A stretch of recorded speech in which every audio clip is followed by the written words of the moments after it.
Hello everyone and welcome back to my YouTube channel. So in today's video I'm going to be talking about PCOS. I'm going to try and keep this video kind of as short as I can and just kind of go through information quite quickly and sort of not kind of talk too long about it. So PCOS stands for polycystic ovarian syndrome.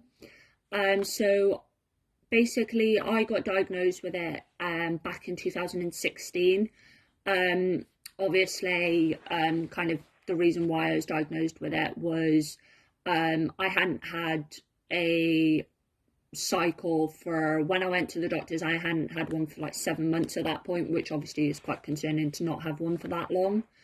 I didn't really know what was going on. I obviously had blood tests and a ultrasound done, and then obviously the ultrasound came back, and obviously I fit the criteria that obviously you kind of need to kind of be diagnosed with PCOS. Like, some people can get diagnosed with it and maybe not have all of the criteria, but you need to have, for me, the doctors were like, basically what they look for is you have to have at least a minimum of 3. But yeah, so I basically, once I got diagnosed, I basically was just left by the doctors. They didn't give me anything to sort of help my cycles or anything like that. I was basically just left to see if they come back by themselves, and then if not, I obviously have to go back to them. I did get some by myself for a bit, and then they basically disappeared again. My body just didn't want to do it itself, kind of thing, I guess. I then got put on the contraceptive pill, which I'm currently still on. I did experience some withdrawal symptoms from that medication, because when I first originally got put on it, I was only given a 3-month course, and then my doctors were meant to give me more. Because my doctors had never prescribed it to me originally, they basically didn't want to. They were like, no, we can't prescribe it you. And it was quite back and forth for a while, me fighting with my doctors to try and get back on that medication. I am back on that now. I've been back on that for quite a while now. I've been on it probably now for about 2, maybe 3 years.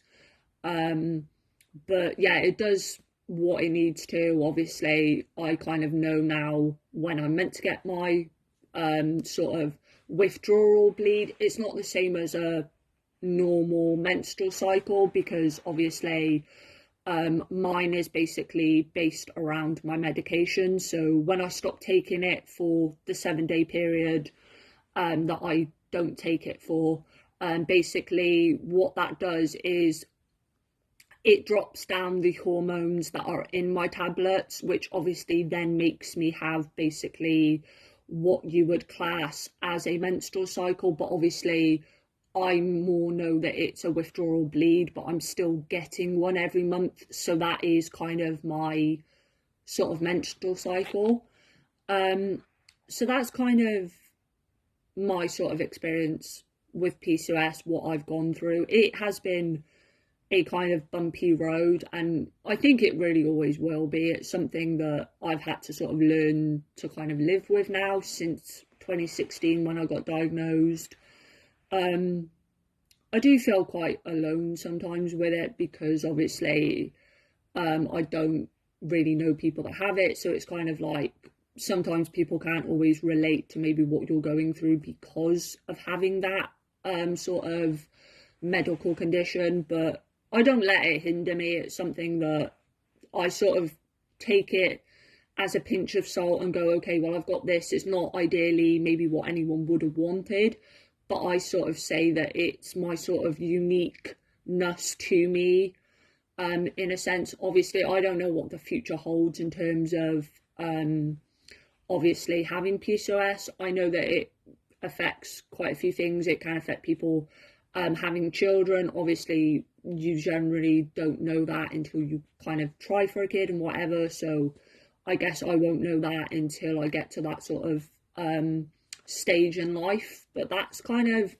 just my experience with it. I kind of wanted to make this video more just to raise awareness for people about sort of the condition, and sort of just to sort of let people know that they're not alone if they do have it. It's quite common. 1 in 10 women in the UK obviously have it.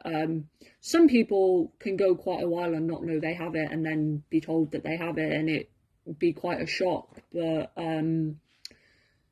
it's something that, like, you know, you live and you learn about it, and you just kind of, you get on with life. You don't really let it affect you. But I'll see you in my next video.